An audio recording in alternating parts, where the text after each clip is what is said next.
onun evi talandı. İnanma eşki yalandı, aşık o da yalandı. Her kim aşık ola bu dünyada vay, onun evi talandı.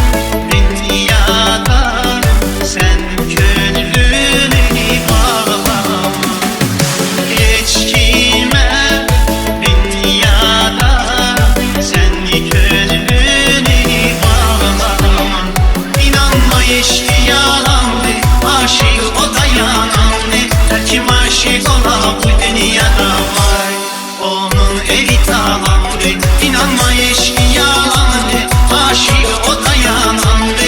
Her kim aşık ola bu dünyada vay, onun evi talandı.